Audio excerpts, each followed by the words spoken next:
SuperTalk Mississippi media production. This show is brought to you by Sledge & Company Financial LLC. I'm Taylor Sledge, founder and CEO. At Sledge & Company, we help businesses and families do better with their money. Check us out on the web at sledgecompany.com. That's sledgecompany.com. Oh, yeah. Good morning, Mississippi. Everything gonna be all right this morning. Mornings with Richard Cross. Oh, yeah. Here on SuperTalk Mississippi. Woo!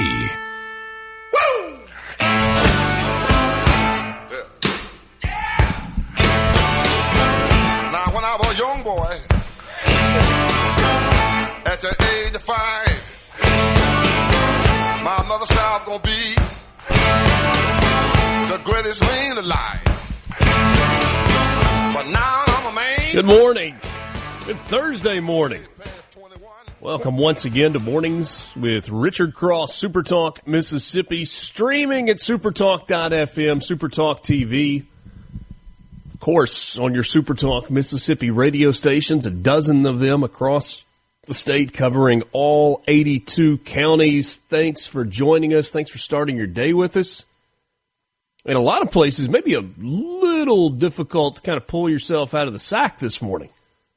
Kind of drizzly outside, a little gray, a little bit cooler, or at least in parts of the state of Mississippi. And Lance, I don't know if we are, oh, by the way, he's Lance. I'm Richard. Good morning, glad to be Richard, with you. yeah. Good morning to you as well. I mean, it's been a couple of weeks, maybe 3 weeks now since you said out loud what I knew but hadn't really processed exactly, and that's during the month of August we lose, 28 minutes of daylight? I think, you can tell, too. Oh, man. Yeah, I mean, it's dark outside right now. It is dark, yeah. And keeps moving in that direction, and then we'll slide the time on the clock here in a few more weeks. I know. I protest. Yeah. I still have mixed...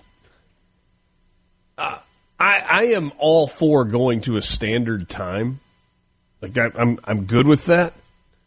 But the whole standard time versus daylight saving time, I can't quite get there on standard time as what we want to get to. And it's simply a question of, do you want a little bit more light during the morning hours, or do you prefer the afternoon be light for a little longer? I like the light in the afternoon, personally. I mean, getting up as early as I do, I don't mind it. It's usually dark anyway, so it doesn't really have much effect on me. But again, I understand it's a debate that is split. It's not an easy one to answer. Whatever people chose, I would be fine with it. But yeah, I prefer the more daylight in the afternoon. And I think that's where most people fall, ultimately. But you get into the conversation about children's safety. There you go. That are you getting on the school bus in the dark?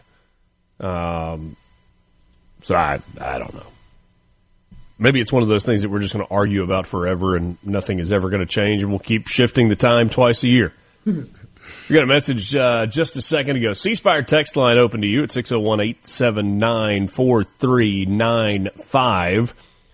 Jeff in Grenada says 25 days until the autumn equinox. The autumnal equinox? Autumnal, right. Yeah. I love a good old equinox. Yeah, no doubt. Cool word, too. I mean, I think equinox. I did a little... Oh, I thought you were going with autumnal. No, I like autumnal. That's my birthday's in the autumnal season, so I always got to embrace that. But When's I like your the word birthday? equinox. August 16th, a week ago or so. Happy birthday a week ago. And my dog Hawk. Was that when you were off? I had Saturday of the 16th. I worked with Garden Mama and Handyman, and then I was off the following week. Yeah, so my dog Hawk, is also his birthday on the 16th. I learned that when I took him to the vet for his first shots, and I was like, "Hey, when was he born?" And he said, "August 16th." I was like, "Really? Okay, cool." Good to know. Yeah. I am doing something that I need to be better at. Mm-hmm. I am putting your birthday in my phone so I can next year tell you happy birthday. I am really bad about that. I'm the worst, yeah. I'll get like a text from my mom or sister, and they'll be like, hey, it's so-and-so's birthday. Oh, yeah, thank you, yeah. Yeah. I mean, I've had people that have been friends with for years and years and years and years that have birthdays that are close to mine. Mm-hmm. And then I'll get a text or a call, and they're like, hey, happy birthday. I'm like, hey, your birthday was 2 days ago, wasn't it? It's fun. When you have a dad like I do, he'll be like, after your birthday, when's your birthday again? Oh, yeah. He's 79, still hasn't mastered that my sister and my birthday are 3 days apart. And he'll like, what day is that again? I mean, we talk to him every day, too. It's kind of funny that certain people, birthdays just don't register, you know. And with me, I'm kind of that way. Yeah. It happens, and you go, oh, man, I should have said happy birthday. Yeah. No, I'm with you. You know, there's a theory out there that if you hunt ducks, you love to get up early. Yeah. No, if you hunt ducks, you have to get up early. Yeah, there you go. If you are a duck hunter, if you are a turkey hunter, if you are a deer, you can kind of do the afternoon thing if you want to, or really ease in. But we get a message that says, I wouldn't mind shooting hours being at around 7:30 during duck season. Wouldn't have to get up quite as early. So, yeah, practical application there as well. Can you stand a raw egg on its end during the autumnal equinox like you can on the spring? John, you've got to invert it. You got to stand it on the skinny end. That's the power of the autumnal equinox. Okay. I'll believe you. Oh, would you look at that? The flat Earth theory is thrown away. Yeah. You know, I mean, you know, if an egg, which is round, you know, pretty much spherical, you'd have to think that, you know, an atom, it's round, and, you know, all that, everything's fairly round in nature, that, you know, like that. So, yeah, the flat Earth stuff is kind of like, I don't believe that. Ray in Long Beach sends us a picture from the bridge this morning with the pinks and the purples and those beautiful hues out across the Mississippi Sound. It'd have to be. That's beautiful. Yeah. Man, just creeping on the horizon. That's one thing about the coast that would have to be, you know, one of those, it's like a painting every day. Even if you're going to be cloudy or what, you got this beautiful canvas there. And, you know, if you live close enough to where you can see everything, I mean, trees obviously get in the way, but I would imagine it's pretty breathtaking most days. Out in the morning, in the evening, in the morning. I love a good sunrise and sunset, and that's what I'm talking about, Ray. Thank you. Thank you for that. Biloxi Bay Ocean Springs Bridge with the sun creeping up over the coast this morning. So not a rainy start to the day there. Gaucher, generally sunny today despite a few afternoon clouds, high of 89 with the wind out of the southeast at 5 to 10 miles per hour. We'll work our way north this morning. Crystal Springs, south of Jackson, partly to mostly cloudy, scattered showers and thunderstorms developing this afternoon with a high of 87.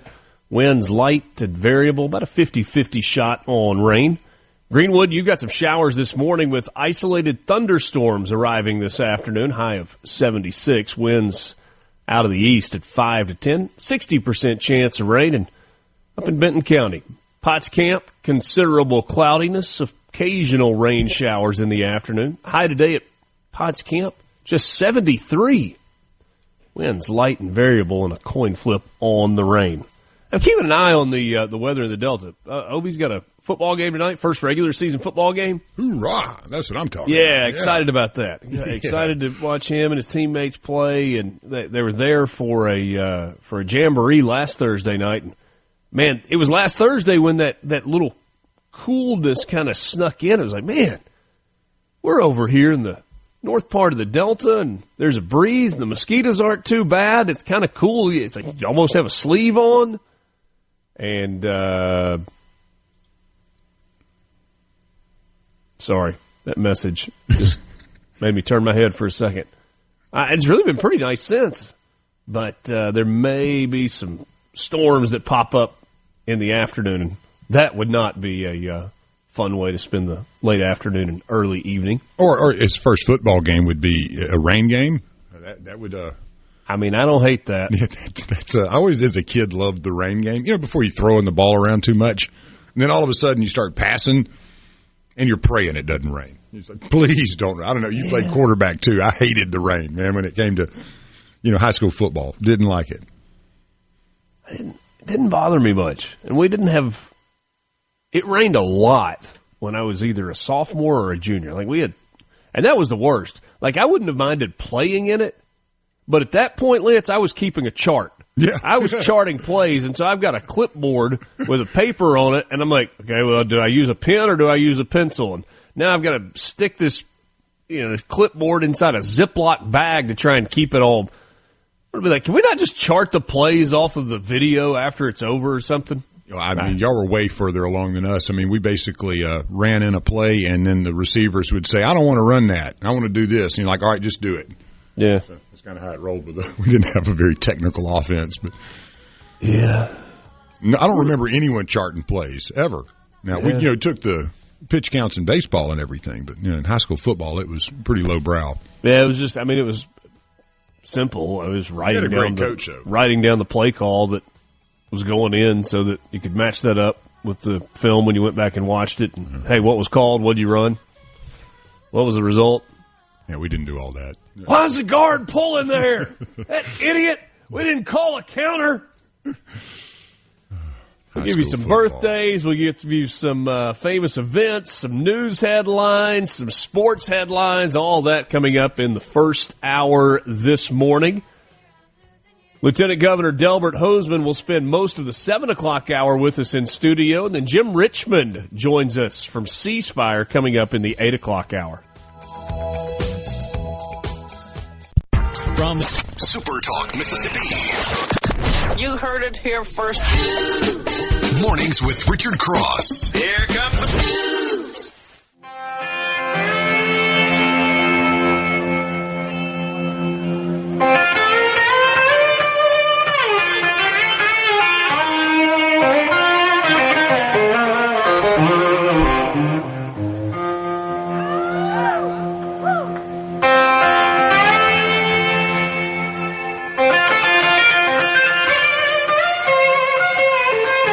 Wouldn't you like to be able to do that?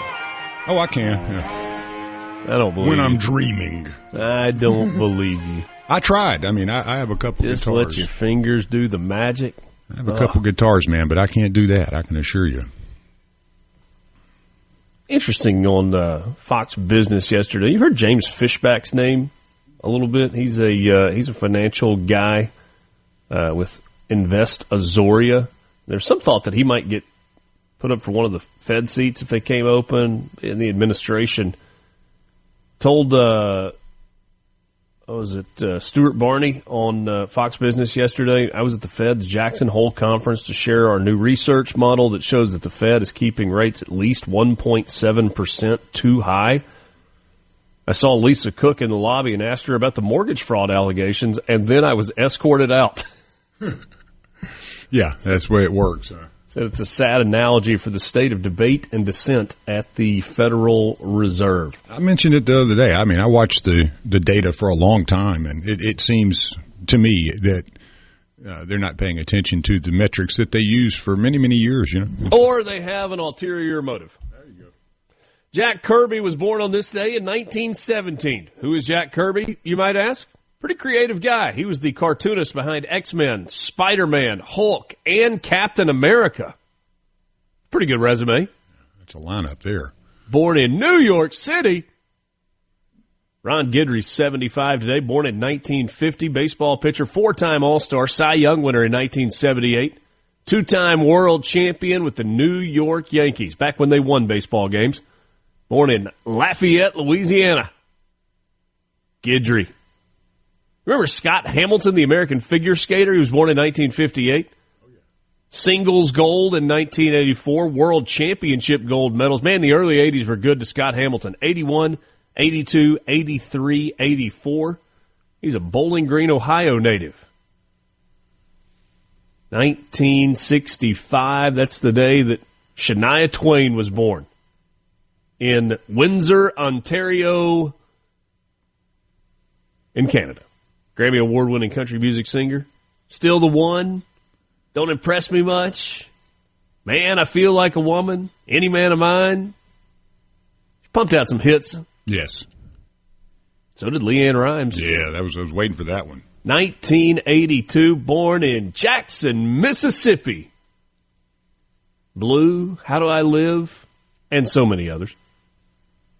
Well, great story, too. Actors, too. Yeah, great story also, where much like Patsy Cline was discovered on Star Search. And Patsy Cline wasn't on Star Search, but it was a talent show. So, and many people have patterned her voice and style to Patsy Cline. So it's a unique story and also a great one. Yeah. One of the first, I would say. Cameo in Coyote Ugly. There you go. I was trying to remember which movie it was. The Dancing on the Bar. That's right. Yeah. Been to Coyote Ugly, man, up in New York. Yeah. The meatpacking district. On this day in 1830, the first American-built locomotive, Tom Thumb. What a story, too. This one's a good one. Was racing a horse-drawn carriage from the Stockton and Stokes Stagecoach Company, and the route was Baltimore to Ellicott Mills. Due to mechanical problems, the horse won. And PETA was not around, thank goodness. Hey, let us show you about this great new invention. We're going to render the stagecoach useless. Everybody all aboard. Here, we'll show you how fast. Oh, wait, the horse won. Probably a fun, the build-up to that. Can you imagine back in those days, what are we talking about, 1830? What kind of marketing did you have for that? And is word of mouth? Bunch of playbills stapled to light poles. A lot of folks with umbrellas standing around out there, and big hats and awesome mustaches, and the ladies look like they're going to a ball. And my man Parrish Alford sends me a text message that just says Louisiana Lightning, talking about Ron Guidry. There you go. Yeah, dude could play. 1955, Chicago black teenager Emmett Till kidnapped, beaten, and shot dead by white men in Money, Mississippi. Killers are eventually acquitted, but it is one of the cases that spurred the civil rights movement in the United States. Well, you also said 1963. You had I Have a Dream, that speech by Martin Luther King on this day. But one thing I wanted to mention is, it says there was 200,000 people there, and I've watched that so many times. When you look at a football game, you see 100,000 people all the time. Mm-hmm. But 200,000 people, it looked like millions. When you go back and look at the footage from 63 in that speech, it's people everywhere. I've been to football games and things where there's 100,000. This looks like way more than that. I don't think they counted it too accurate, honestly. And you get to a point where when you have crowds where it's this mass of humanity, you're like, how do you estimate that? Yeah. The mall is covered with people shoulder to shoulder for 3/4 of a mile. How many people is that? A bunch. Yeah. It was the March on Washington for Jobs and Freedom, Civil Rights March at the Lincoln Memorial in Washington, D.C. 1973. Marvin Gaye had been doing his thing for a while. Released his 13th studio album. This one through Tamla and Motown Records. The name of the album, Let's Get It On. Heck of a song, too. The one and only Marvin Gaye. This day in 2012, Mitt Romney officially nominated as the Republican Party's candidate for president. Mitt Romney. That didn't go well. It did not. And it spurred what we're dealing with. You have Trump in. That was kind of the power play. When the traditional Republicans couldn't figure it out, you got this guy over here that's waiting in the wings, the big orange guy. Yeah. And he was ready to go. Thought back on the elections in both 2008 and 2012. So you got John McCain running against Obama in 2008. Which was, the choosing Palin, that was kind of the shot in the foot, I thought. Yeah, but it was also the desperation move. Oh, yeah, definitely. It was the Hail Mary at that point of the campaign. What do you do? And then Mitt Romney in 2012, and you go, and this is no disrespect intended. Did it matter who Republicans ran? I don't know. The talent pool was almost the same across the board, it seemed. Yeah, but that movement that happened I mean, look, a lot of hard work, a lot of strategy. But in 2008, there was an organicness to Barack Obama's rise in popularity. Man, that freight train was headed downhill, and there wasn't anything that was slowing it down. Yeah, exactly. You had also so much going on during that Bush administration that a lot of voters, even Republicans, I would say, were a little embarrassed maybe to the way America had acted, in, let's say, the Homeland Security Act, and then getting out there and dealing with two wars. One was, Iraq, which you claimed a victory in Afghanistan, and obviously there was no victory because you were there for another how many years? So I think Americans were just tired of it, honestly. And a lot of Republicans did not show up and vote, and a lot of the middle, the middle voters that you hope to sway one way or the other, they definitely went on the Obama train, man. And that thing, like you said, it was a freight train downhill once it got rolling. Bo in Indianola hits us up on the CSpire text line. Says, Richard, I'm about to head home, headed through New York City. I'm going to see the Statue of Liberty. Brought a trailer up here with my Ford F-350. Huh. And it says that's a big one. Headed out to Oxford to a solar panel farm, maybe hauling a load of solar panels. Yeah. Friend, I have made that drive before, and it is a long one. Well, the F-350, it'll make it. Yeah. You go to New York, through New Jersey, part of southwest Pennsylvania. I think you dip through Maryland just for a second. Come down through Richmond, Virginia. And the longest part of that drive is from the northeast corner of the state of Tennessee to the southwest corner of the state of Tennessee. You're like, hold on. I went from New York to Richmond, Virginia, or wherever, faster than going from Johnson City to South Haven. It is a haul, man, and it is pretty desolate, too. Yeah. Feels like when you're going up to Knoxville area from Oxford, it takes forever, it feels like. It does. That is a long, long drive. Bo, be safe on the road. Thanks for checking in. See anything fun along the way, send us a picture. You can join the conversation on the CSpire text line, 601-879-4395. Got some news headlines coming up for you next. Thanks for joining us. It's Mornings with Richard Cross on SuperTalk, Mississippi.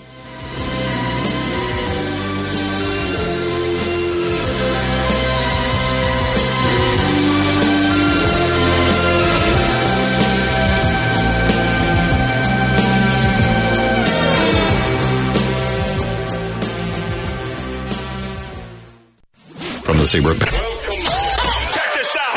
What can be offered you? Mornings with Richard Cross. Information. Super Talk, Mississippi.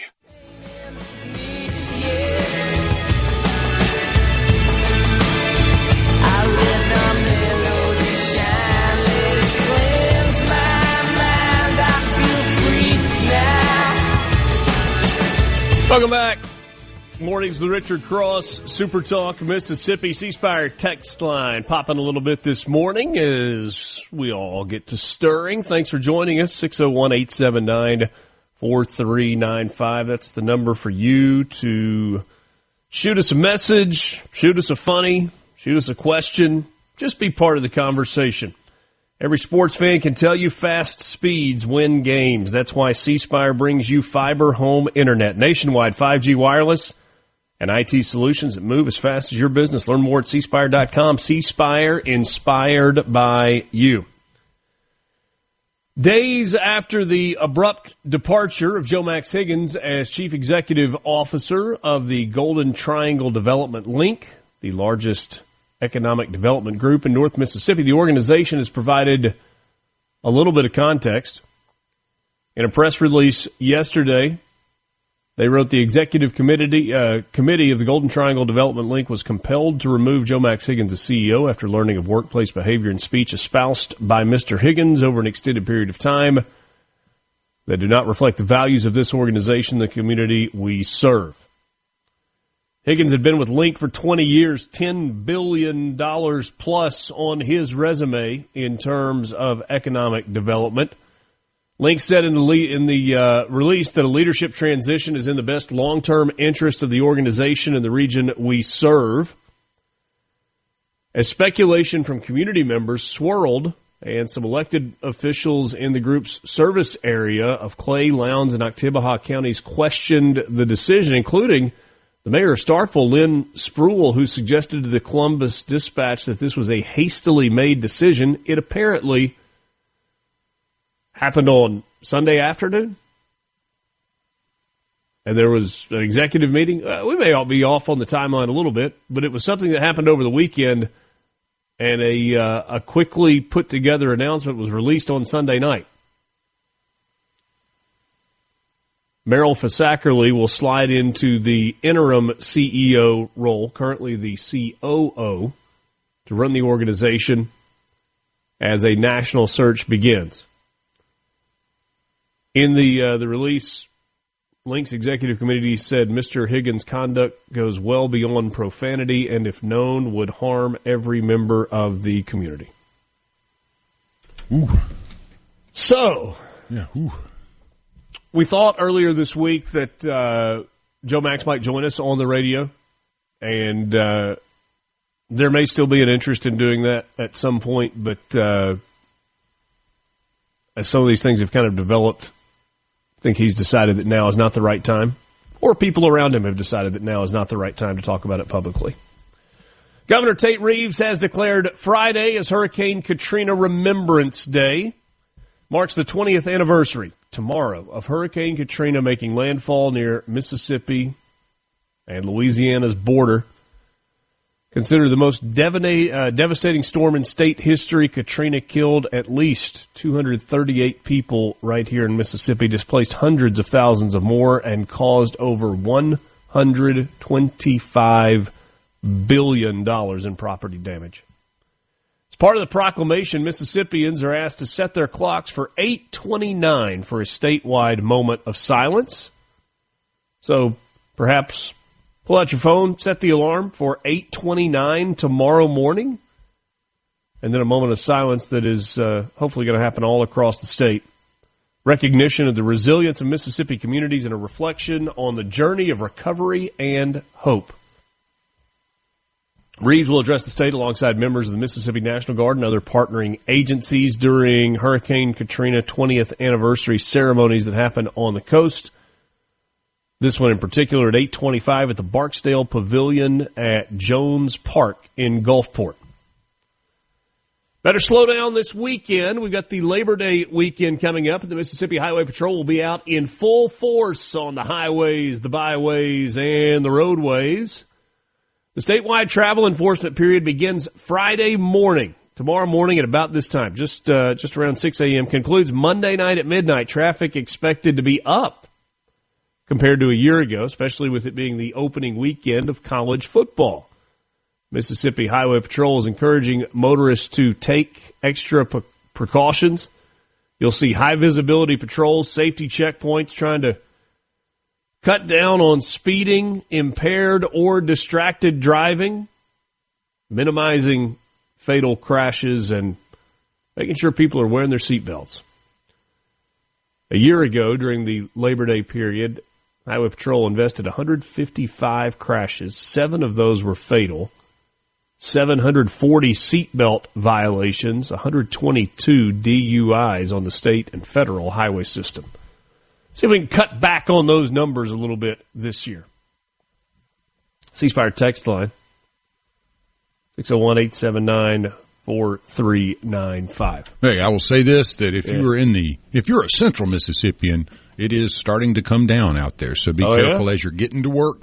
Slow them down, turn the lights on. Yeah, well, it hadn't rained much, in a while, so those roads are going to be dusty and slippery, so be careful. Yeah. Mississippi is teaming up with 2 states to its east, playing a key role in a tri-state partnership aimed at boosting economic development and job growth. The Mississippi, Alabama, Georgia Network for Evolving Transportation, which, by the way, is a mouthful, and so they're just going with MAGNET instead. The acronym that works. You can trust me. Going to be headquartered at Bama's campus in Tuscaloosa. will create a research and development hub for research-enabled mobility innovation that drives economic and workforce development. That's a lot of words to say. You got 3 states that are working together on automobile advances. University of Georgia, Mississippi State, University of Alabama teaming up. Memo of understanding was signed by the governors of Alabama, Georgia, and Mississippi, along with the CEOs of Southern Company, Alabama Power, Georgia Power, and Mississippi Power, and the presidents of the 3 universities. It's a lot of powerful people's signatures on one page. Magnet is organizing the region's capabilities and resources into a single coordinated effort to ensure that transportation advancements benefit from a well-supported infrastructure, a skilled workforce, and an innovation pipeline. These efforts will be integrated with the resources and capabilities of the trio of the universities, plus about 120 entities committed to supporting accelerated U.S. transportation technology and onshoring of key advanced auto manufacturing capabilities. Oh, the last sentence there is very interesting, right? I mean, in this whole thing, there's so much great information, but there are a lot of big words and a lot of putting words together, but when you get down to it, over 100 groups coming together to try and fast track transportation technology and advanced auto manufacturing in the Southeast. Yeah, that's what I mean. Cool. That's the key. Really cool. A shooter opened fire with a rifle Wednesday through the windows of a Catholic church in Minneapolis, struck some of the nearly 200 children celebrating Mass during the first week of school, killing 2, wounded 17. Police chief in Minneapolis called it absolutely incomprehensible. Armed with a rifle, a shotgun, and a pistol, 23-year-old Robin Westman approached the side of the church and shot dozens of rounds through the windows toward the children sitting in the pews during Mass at Annunciation Catholic School just before 8:30 a.m. And then, as is the case, took the cowardly way out, turned one of those guns, and ate a bullet. Kash Patel said on X that the shooting is being investigated as an act of domestic terrorism and hate crimes targeting Catholics. O'Hara said police had not yet found any relationship between the shooter and the church. Hadn't found a motive yet. There was a video online that was posted hours before the shooting, night before, that was a video manifesto of sorts and also a bit of an inventory of the weapons and the bullets, weapons that were written all over in paint pen, messages like, "Kill Donald Trump" and "Where is your God?" supporting the killing of Christians and Jews, and if it was hateful, it was probably written on one of those guns. Well, and you also saw the left. Yeah. The reaction. Hold that thought just for a second. Second video shows the alleged shooter pointing to 2 outside windows in what appears to be a drawing of the church and then stabbing it with a long knife. It was unclear when exactly the video was uploaded. Federal officials have referred to Westman as transgender. Minneapolis Mayor Jacob Fry decried hatred being directed at our transgender community. Bill Bieneman, who lives a couple of blocks away and has long attended Mass at Annunciation Church, said he heard as many as 50 shots over as long as 4 minutes. Took a while before he stopped shooting. Tragedy. So I think where Lance was headed with this, the left, I don't know, parts of the right, can't wait to use the new buzzwords. That's the politicization of this. Couldn't wait to politicize it. You know what? I've actually got a different word. It might have a bunch of different words. It's not even about politicizing it. It's how can I make this about me? That's the reaction that you got across the board on television yesterday. From the Mornings with Richard Cross. The monitor switch lets you hear breaking news. Super Talk, Mississippi.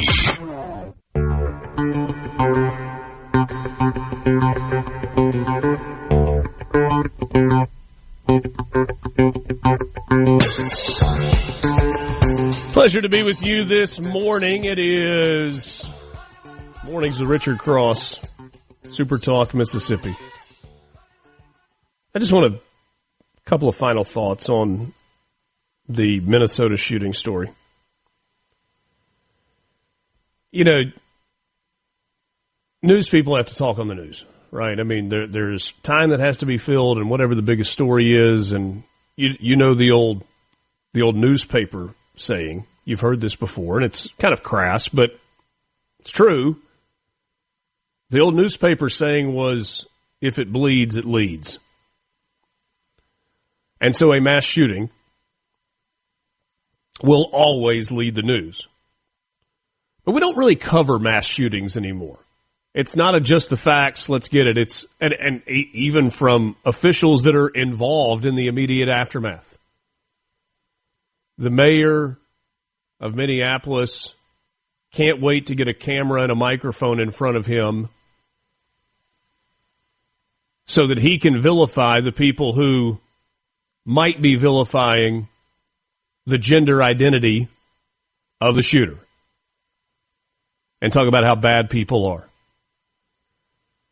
Jen Psaki and others, she was the most dramatic, openly sobbing on the air on MSNBC, basically telling people to take their thoughts and prayers and shove them.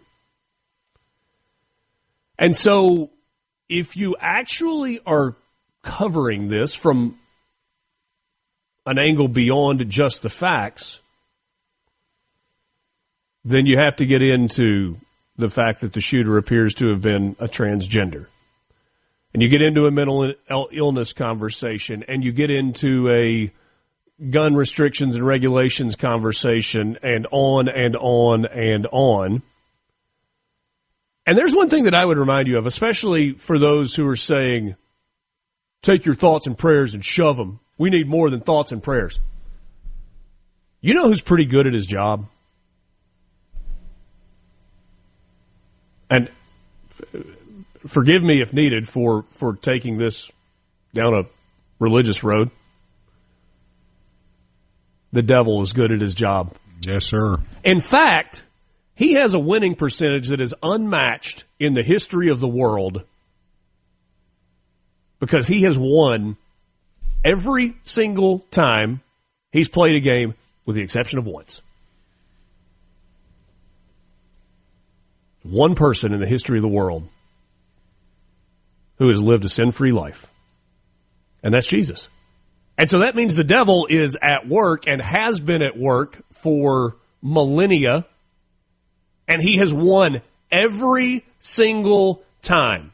So while, yes, this may be a conversation where there may be a conversation worth having about gun control, there may be a conversation worth having about transgender and the way that's being forced on a lot of kids, and make no mistake about it, it is being forced on a lot of kids by the left. Well, there's a great conversation to be had, too, on weaponization of mentally ill people. There is a huge mental health conversation that goes along with this. I said politicization earlier. Weaponization is the other word that's used. But the larger conversation is about sin and evil. And not many people are going to get on television and talk about that. But that's what the core of the conversation is. And there's a level of sin and a level of evil in our world today that is scary. It's really, really scary. Look, there's no easy way to transition from that to another conversation. Remind you that you can be part of whatever's going on, part of this conversation on the CSpire text line at 601-879-4395. We owe you a Mississippi Lottery update. It's brought to you by the Mississippi Lottery, mslottery.com. And again, I apologize. There is no segue from that into anything else. No winner. No winner in the Powerball last night, and so it grows to, $830, $40 million? I got the email that I've got to pull up. Sorry, I just got away. New jackpot amount is $950 million. Estimated cash value of $428.9 million. No jackpot winner. One ticket matched the 5 white balls to win $1 million. That was at Mike's Food and Gas in Coldwater. And they bought the dollar power play multiplier, so it was multiplied to $2 million. The numbers from last night, 9, 12, 22, 41, 61. The Powerball was 25. You also had $1 million winner in the most recent Mega Millions drawing. That one doubled to $2 million. Ticket was purchased in Moss Point at Pilot Travel Center. You got a drawing tomorrow night, $277 million for Mega Millions, $124.6 million is the estimated cash value. And one more big winner, a jackpot winner on Mississippi Match 5, a ticket matching all 5 numbers, won the $60,000 jackpot. Ticket purchased at Tony's Quick Mart in New Albany.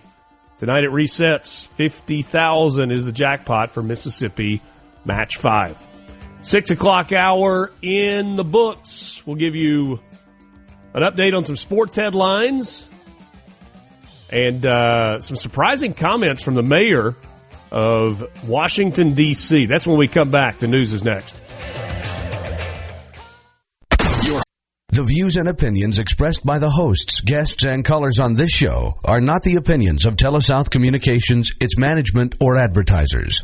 MRC. Mornings with Richard Cross. Let's get on with the show. Check it out. Super Talk, Mississippi.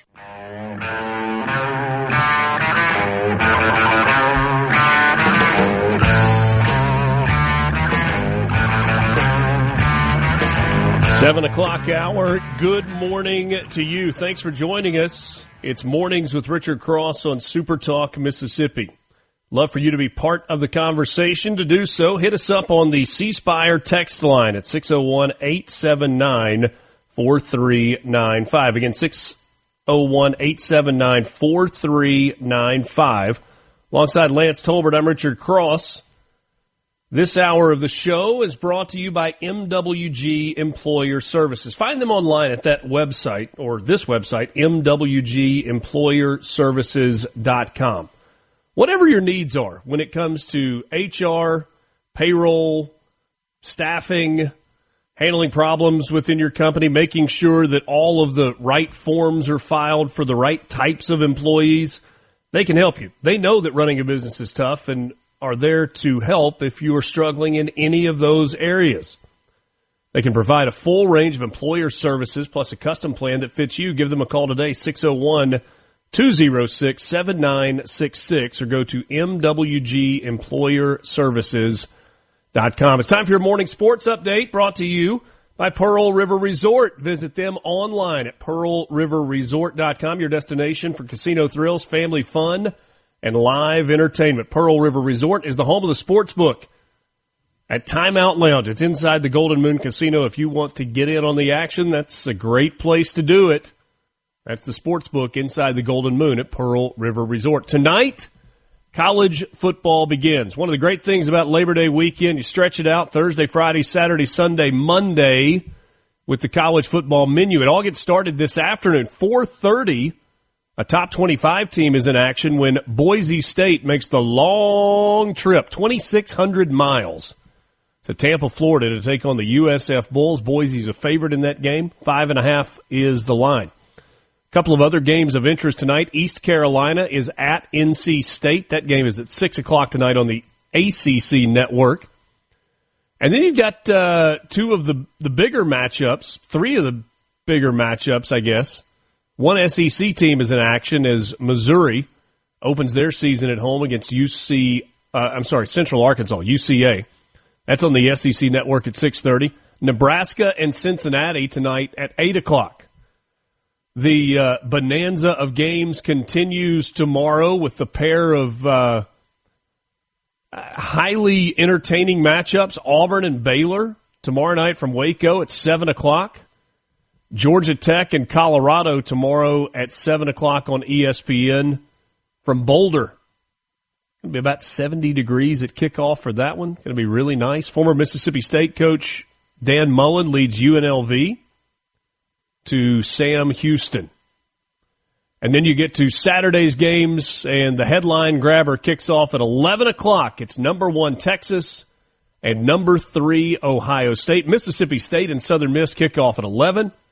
Ole Miss kicks off at 6:45 on Saturday night against Georgia State. So football is back. Hope you enjoy the Labor Day weekend, not just watching football, but hopefully spending a little bit of time with some family and some friends as well. There was a news conference yesterday in Washington, D.C., in which the mayor of D.C. sat at the table and talked to members of the media. And some of what she said was surprising. The federal surge has been going on in Washington, D.C. for about 3 weeks now. That's when Donald Trump federalized the police department in D.C. and brought the National Guard in. And the reaction from most on the left has been, you can't do that. You're infringing on our rights. It's an uncomfortable environment, and yet the results, well, we'll just let Muriel Bauer tell you about the results. And we greatly appreciate the surge of officers that enhance what MPD has been able to do in this city. The most significant thing that we are highlighting today is the area of crime that was most troubling for us in 2023. Now, we have driven it down over the last years, but I'm going to get my glasses so I can make sure I can see it correctly. But for carjackings, the difference between this period, this 20-day period of this federal surge and last year represents a 87% reduction in carjackings. 87%. And one of the reasons that carjacking is a stat that is cited so many times is carjacking often leads to more violent crime.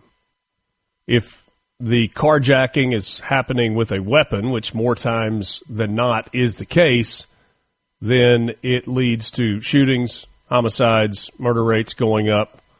But the numbers are down across the board. It's a federal surge data report from the DC DC Index Crimes, Metro Police Department arrest, calls for service, and firearms recovery. And the federal surge for the last, I guess this was 19 days, 20 days, that was cited in this chart. Homicide, down 38%. Sex abuse crimes, down 44%. Robberies, down 62%. Violent crime across the board, down 45% in the same period year over year. Burglary, down 47%. Motor vehicle theft, down 35%. Theft from auto, down 7%. Theft across the board, down 1 percentage point. So property-related crimes down 12% overall. Carjacking, she pointed to specifically, during the same time period a year ago, 31 of those happened, from August 7th to August 26th. This year, in that same time period, 4. In the previous 20-day period, so the 20-day period immediately preceding this 20 days of federalization and the federal surge, down 64%.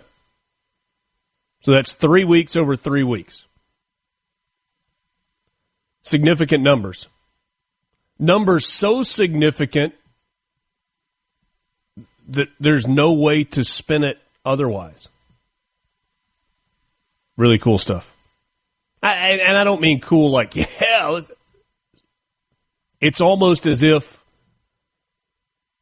police officers and law enforcement officials operating in the way they were intended to operate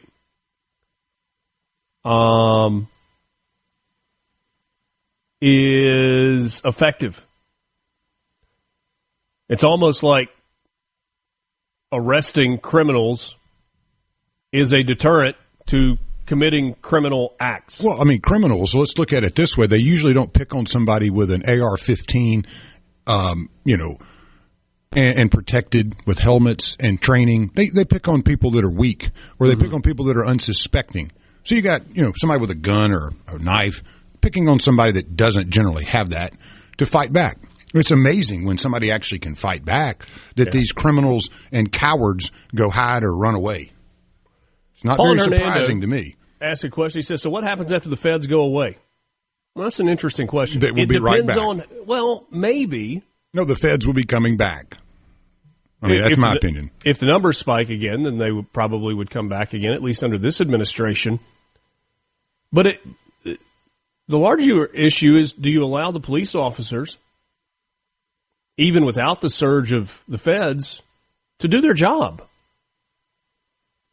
In a lot of these major cities across the country, police officers and sheriff's deputies have been operating with, at the very least, one hand tied behind their backs. And that's where I was going with that. Exactly. Great point. So do you give them the ability to do their jobs? And how about the parallel that exists right here in Mississippi? So this is a D.C. thing, right? It feels like a long way away, although D.C. is a really small world, and we've got a ton of Mississippians that live there. We've got a bunch that go back and forth for work every week. They go to D.C. and they work Monday through Thursday, and they come home to Mississippi on the weekends. How do you draw a parallel to Mississippi? Well, what's happened in Jackson in particular in the last year and a half? You have had a good working relationship, better than it's ever been, between the Capitol Police, the Jackson Police Department, and the Hinds County Sheriff's Department. You've had leaders in those three outfits that are on the same page and are working together. You've had some policies put in place that have been designed to specifically tackle some of the crime issues. And guess what? The numbers are down. They're not perfect. But isn't the homicide rate in Jackson down about 50% year over year, Lance? Isn't that the kind of most recent numbers we've looked at? Mm-hmm. Now, that 50% that remains is way too high. But you got to start somewhere. Lieutenant Governor Delbert Hosemann is next. He's got everything you need to know to start your day. It's Mornings with Richard Cross on SuperTalk Mississippi, SuperTalk.fm, and the SuperTalk Mississippi app. Now, here's more with Richard Cross.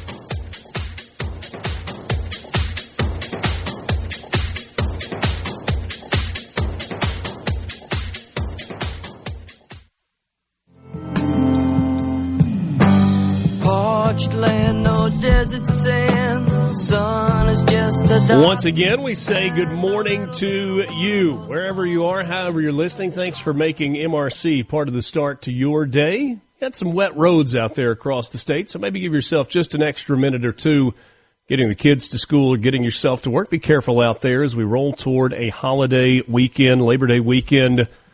For some, we'll get started today or tomorrow, and most will have Monday off. Glad to be with you, and the CSpire text line is open at 601-879-4395. Lieutenant Governor has made his way in and is joining us this morning. Lieutenant Governor Delbert Hosemann, thanks for getting up early with us. Always good to see you. Good to see you, Richard. And I was listening to you earlier. I try to be a regular listener. And, thank you.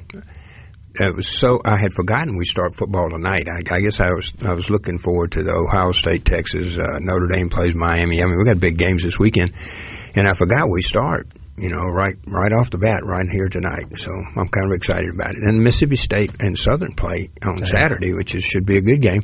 Two new coaches, really one Mississippi State's second year and one Southern's first year. Yeah, a lot of new players on both of them. A lot of new players. Yep. So you know all of that stuff. So I'm just excited to let it get started. And then then Monday is dove season. So I mean everything is going well right now. Well, and just to add to the menu of things to do, you've also got high school football happening, Absolutely. a bunch of Thursday night games, a bunch of Friday night games all over the state. So it's Tupelo that time of down year. Here. Tupelo plays tonight down here, and it's going to be exciting. Or tomorrow night, I guess.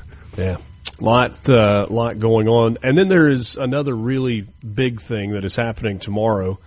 Tomorrow we commemorate the 20th anniversary of Hurricane Katrina. My wife and I were talking about it last night. She's like, there's no way it's been 20 years. Yep. It kind of goes by in a hurry. A lot of things happening on the coast. I think you'll be there for some of those tomorrow, some ceremonies that are happening. And we spent a lot of time this week talking to different people that were involved in different ways.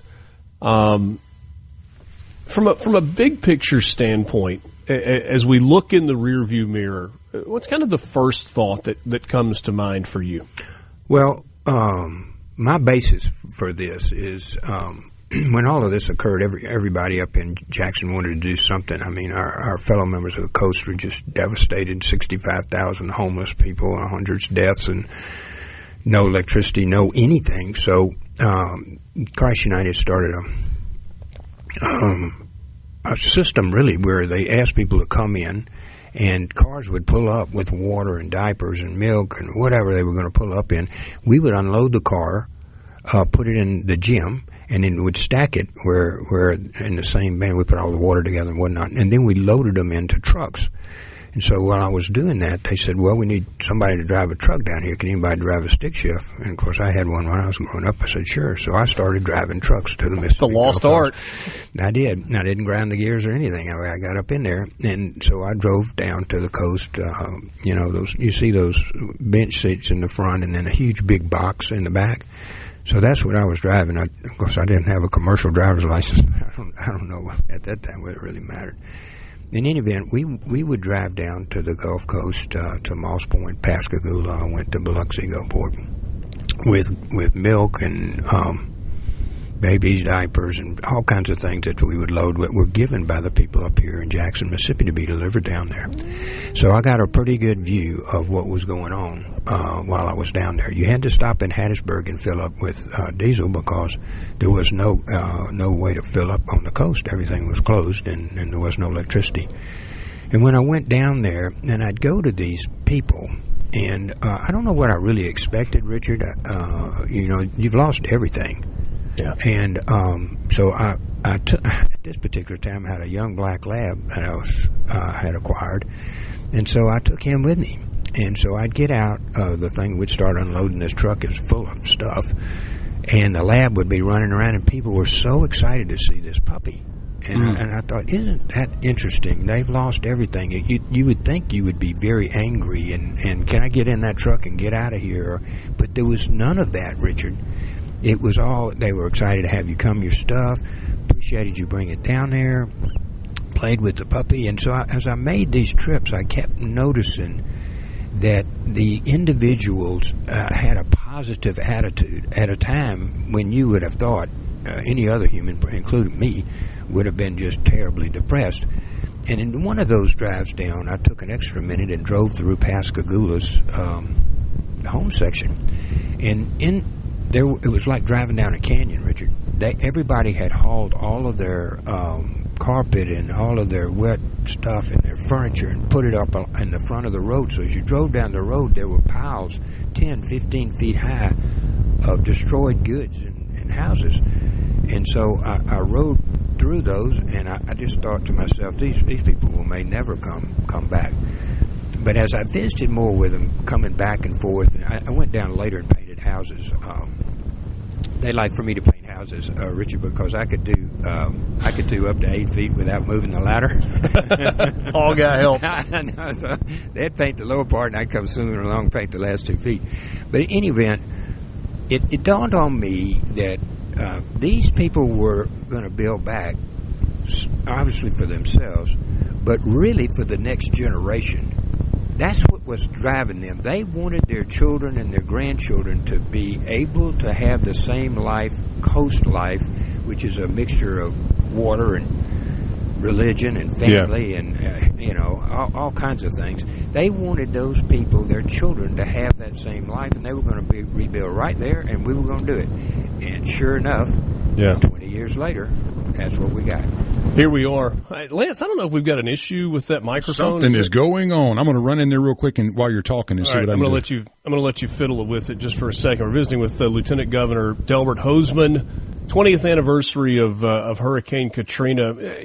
Henry Barber joined us earlier this week, and he was on the Recovery Commission, the private side, the entity that Jim Barksdale kind of led from the very beginning. And he talked about the process that they underwent in a very fast fashion, in which they said, okay, we've got to immediately start rebuilding, but we've got to do it with a plan. And that there was an opportunity to kind of figure out what the best way going forward would be to rebuild the coast and all of those communities. And one of the things that he talked about, and that was an emphasis that Governor Barber had at the time, was this bipartisan support. That was a time where it didn't matter if you were a Republican or you were a Democrat. People came together and worked on that process together and really delivered big-time results. Yeah, there were thousands, tens of thousands of people involved in this. And people driving trucks or painting or whatever. There were thousands and thousands of people who showed up from all over this country to work for the coast. And there were several leaders that stood out. And the three that come to mind quickly were Haley, Trent, and Thad, and their staffs. Those individuals were, by either grace, experience, or the grace of God, were put in a position with the history and the power and the intellect and the experience to make a difference. And they did. And they did the leadership portions of things that they decided to do, the way Haley organized things, the way Trent and Thad got the money for so much of that. And you compare to what happened in Louisiana versus what we did, and it just is night and day. Yeah. So those three leaders were particularly pertinent. But I think the people on the coast, resilient is not a strong enough word. They really have they had the backbone and the history and the generations that they just refused to quit, and they were going to build the coast back, and they did. So it's more folk to it. When we go down tomorrow, it won't be a celebration of Katrina. It was just the worst national disaster ever. But it'll be a remembrance, I think, of the internal fortitude and effort that was made by so many people in Mississippi, most on the coast, but a lot from other places, to rebuild a part of our state that was such a significant part of our history. And also, when we rebuild for the next generation. Not so much this generation recovering, but the next generation succeeding. And I thought it came across to me just through the whole, every issue, every time we had leadership, every time we had people, every time we had rebuilding, every time anybody threw a roadblock, we either crawled over it, went around it, or come up with something. So it was just a pretty amazing thing. So I'm honored to be asked to be back, and Haley and I'll be down there tomorrow at 8 at Jones Park, which went underwater about 20 feet. So we'll be there, and then I'll be in Pascagoula with the mayor and their leaders tomorrow to talk about Pascagoula, which was just obliterated. Trent's house was blown away. It's just a lot of memories come back about where they were and now where they are. A remarkable time in Mississippi's history. For those of you that say, are you guys going to talk about hot button issues? You're going to talk about the session? Are you going to ask some hard questions? I don't know. I don't know if we'll get to hard questions, but we will talk about what's on the horizon when we come back with the Lieutenant Governor, Delbert Hosemann. You've got it locked in on Mornings with Richard Cross, Super Talk Mississippi. We're back with you right after this.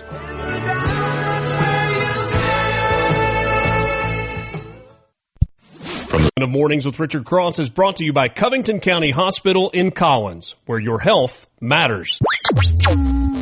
Reaching across the state and across the aisle. Mornings with Richard Cross on Super Talk Mississippi.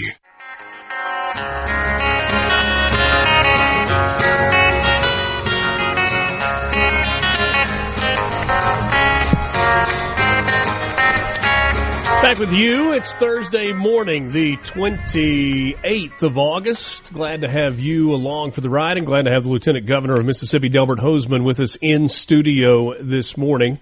We will switch from some of the Katrina topics, which we've been doing all week long, Richard, and are going to continue to do. Richard, you need to tell that young man that, or whomever it was that sent that message, who's obviously having a bad day, but ask him to call me at the office at 601-359-4070. 359-4070, and I will be happy to talk to him or her about whatever issue he wants to. I work for him and you and 3 million other Mississippians. And so if he has a difficult question that we don't get to today, just call me at the office. I'll be down there right after the show, and I'll be happy to visit with him. There's your transparency. We can give you the number again if we need to before we wrap things up. But anyway, what else? I have agriculture on my issue if you want to talk about that. Yeah, and I was going to ask you that. So every time Senator Cindy Hyde-Smith joins me, probably not fair, but she has so much background in agriculture. I ask her about the Farm Bill and about what's happening in D.C. And in our most recent conversation, she was somewhat optimistic that maybe a Farm Bill can be on the horizon because some of the more contentious things within that bill were covered in the One Big Beautiful Bill. Yeah. I don't know that I have a high level of hope that a farm bill is going to be done. We're still operating on the 2020 Farm Bill, which has expired, but we just kind of keep on moving forward. That's right. Is there anything at the state level that we need to be looking at that might be helpful to our farmers? Absolutely. And first of all, Cindy did a great job. So did Trent Kelly in getting some emergency relief. I think it's up to $250,000 for soybean farmers. But that is very helpful and more than a Band-Aid, but it's not covering the losses. And if you were a corn producer, you lost $257 an acre last year. If you were a cotton producer, you lost $368. If your rice is $157 and soybean $184 an acre. That's what your loss was. So if you farm a couple thousand acres, you can do the math. Well, forgive me for interrupting. That's not because crops were terrible either. That's correct. We've had some really good crop years. That's right. But the input prices are so astronomical right now. And let's talk about those. Right now, they're running about $9.75 a bushel on soybeans. Their input cost in America and for our farmers is about $12.05.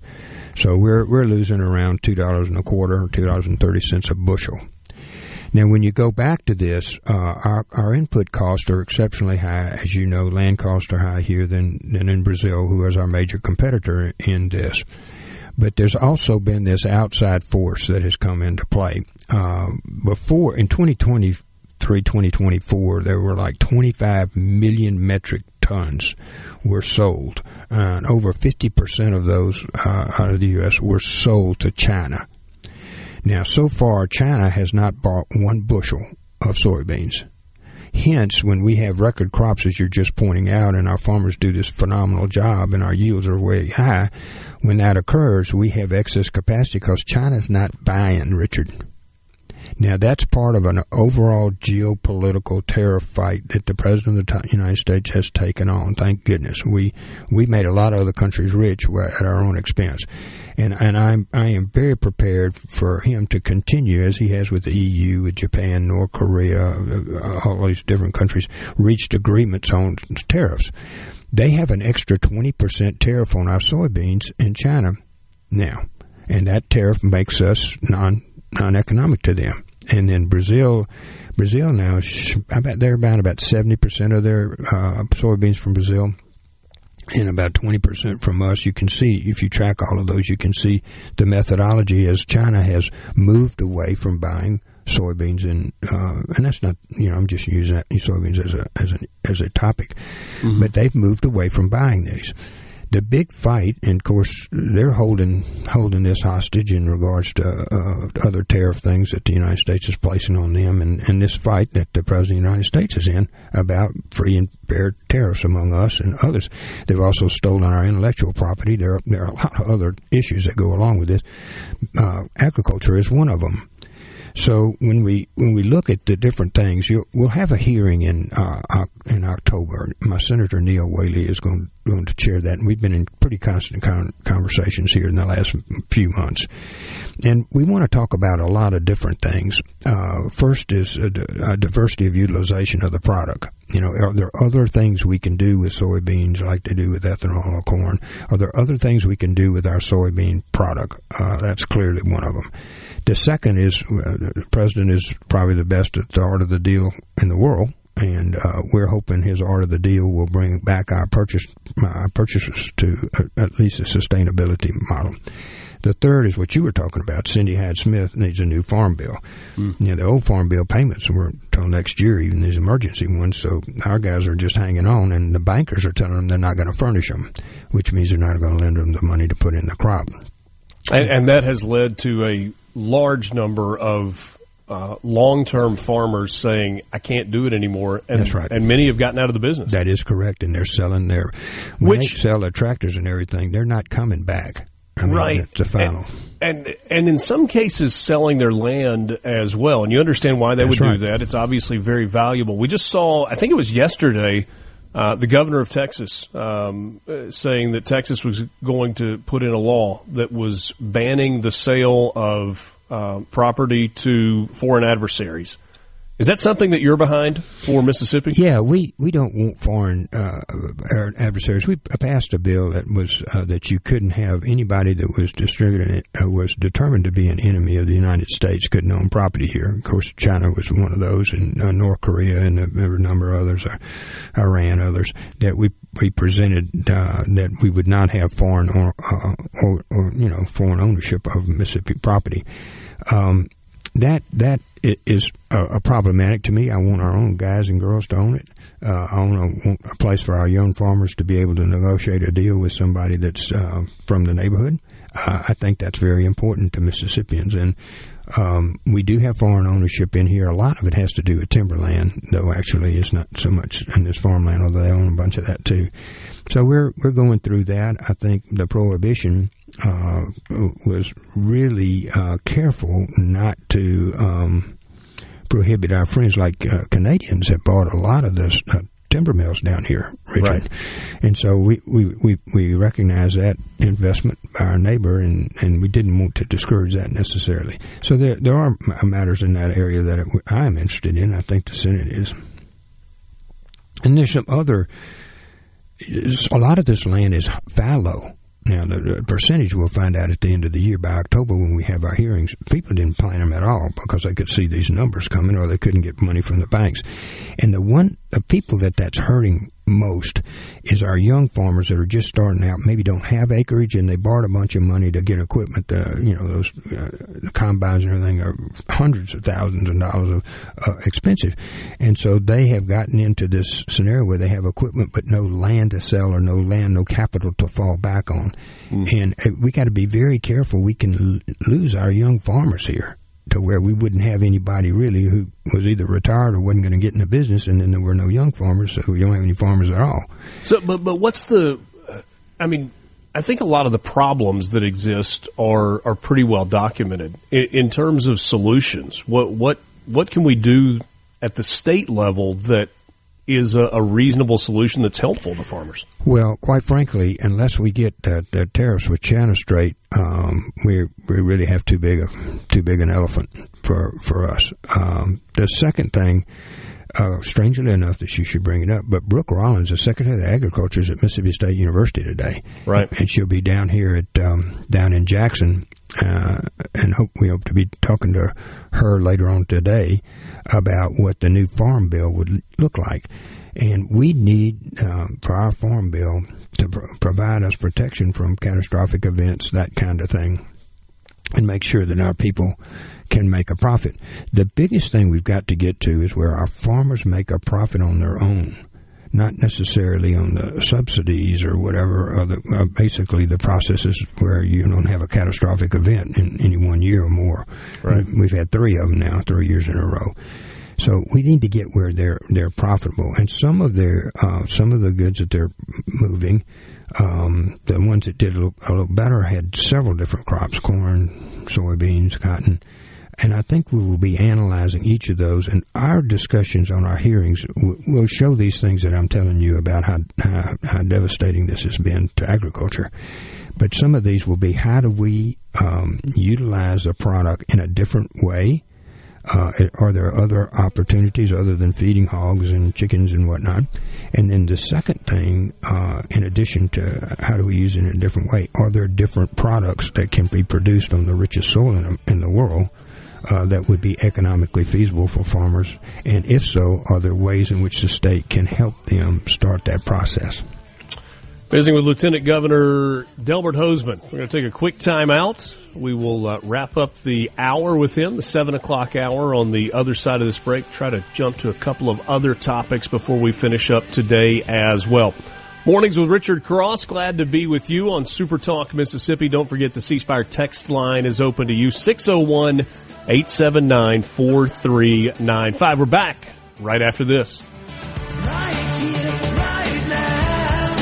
Watching the world wake up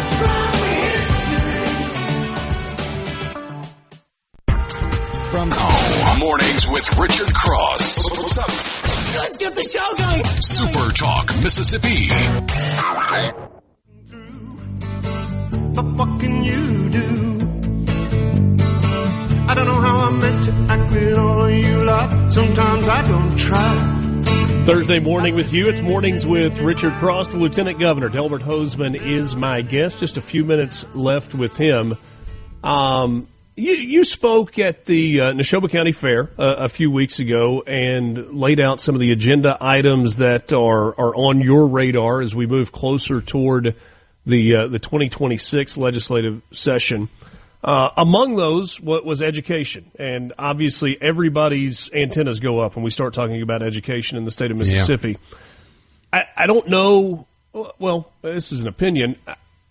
I think the things that you're proposing, that you talked about at Neshoba, are things that are incredibly important, but I don't know if they're the issues that a lot of people in Mississippi are talking about. Another teacher pay raise, trying to get retired teachers in some cases back into the classrooms. That's correct. Both of those are right. Chronic absenteeism, that's an issue that you and I have talked about before, something we've got to do to make sure that kids get back into school. Statewide ban on cell phones. I think a lot of people would agree with a lot of those, and yet the question always goes back to, what about school choice? And we know that your colleagues on the other side of the Capitol are pretty heavily focused on that. The governor seems to be as well. So as part of the school choice conversation, what does that look like as we go into this 26th session from the Senate perspective and from your perspective? Well, first of all, our Senator Dennis DeBar is on active duty, and we'll have our hearings in October when he comes off active duty at the end of September. Okay. So we'll have our hearings, and it'll include the things that you're talking about, cell phones. It'll include portability, how you move around between schools and who pays for that. I've long been a supporter of the fact we should not hold anyone at a school that wants to move. And so the same with those. We want to address consolidation, particularly as it applies to F schools. F schools, as you know, we have a couple of them here in Mississippi, and they really are teaching our children virtually not anything at all to get to an F school. Very difficult. Can I interject there? Yeah. Just is there I think there's a difference. Is there a difference in your mind in school consolidation and district consolidation? Sometimes we try to deal with the districts, and the schools are, you may have one bad school and 5 really good schools, and that needs to be a local problem. That doesn't need to be a state problem. When you have a district that's an F district, then that poses a problem for all the kids in that district, no matter how many schools there are. So I differentiate between those two. We have some other things, Richard. I want to go back to one, but we have what I call a 3rd to 8th grade slump that I've been meeting with the Department of Education about. We actually, from the 3rd grade, slow down in a slow decrease abilities to the 8th grade. We want to address those and make sure that our 8th grade students are accelerating versus deaccelerating to the 8th grade. Teacher pay is one of those, as you just mentioned. I'm concerned a little bit about the 12th year. It seems to be about half vacation for some kids. And I'm not really understanding that, because the 12th year is probably not sufficient anymore for our kids to be competitive economically. And when you look at all the AI that's come here, and the electric plants, and the government's doing a great job, and all the aluminum plants, I met with one of the users just a couple of days ago. But when you look at all of the industry that's coming here, you need the intellectual capacity on coding, for example, on how you operate difficult machinery. All of those things come. We don't need to kind of have a half school 12th grade. In fact, we probably need a 13th year. And so one of the things we're talking about doing is called Mississippi Reconnect, where men and women who have been out of the workforce, maybe more senior, will have the ability to come back to a community college and get their skills upgraded for the new industries that have come to Mississippi. No tuition free. So I think that's really important, our Reconnect, to upgrade your economic future. I think those are important. So we have a number of different issues that I'm concerned about, and the money obviously drives a lot of it. But the biggest one in Mississippi, and you just glanced over it, is we have a 24% chronic absentee rate. Now, when one out of 4 children are not having their seat in a seat, there's no way we're going to educate that person to be economical for an economical future. It's not happening. So Department of Education next month will do a program, and we're with a private foundation. We're doing a program too, where young kids will talk to other kids about the necessity to stay in school and get a high school diploma, and hopefully go past that. So we're losing kids. And it started with COVID, but it's not acceptable to have 24% of your kids chronically absent. It will be an anchor on us as a community. So you'll see a lot of push on that. And I think when we're talking about, 90% of our kids are in public education, that's just a fact. And so our public education has to be the very best it can be. And these things that we're talking about here will improve it. I want to be crystal clear about something. We're 16th in the country. Like Louisiana's 32nd. Right. So we have made great gains here, and it's not time to be making some master stroke that we get a picture for, a photo opportunity. This needs to be deliberate, contemplated thing, like Representative Robinson and Senator DeBar need to flesh out these for our next session. We need to be very deliberate in our continued progression up to the top 10. That's where I want to be. Lieutenant Governor, we're out of time. I appreciate you coming in this morning. It's good to see you, Richard. We look forward to seeing you. Grab another cup of coffee and start your day right. Mornings with Richard Cross here on Super Talk, Mississippi. And I don't know if I've ever been really loved by a hand that's touched me, and I feel like something's gonna give, and I'm a little bit angry. Well, this ain't over. This afternoon, Sports Talk Mississippi will be in Oxford at College Corner. It's just off of Sisk Avenue in the Oxford Commons. Get all your game day gear for the kickoff of the college football season. Fans are asked to wear white at Ole Miss this weekend. Plus, great deals throughout the store. Brian Haydad and Michael Borky were talking yesterday afternoon about some great giveaways that they are going to have this afternoon.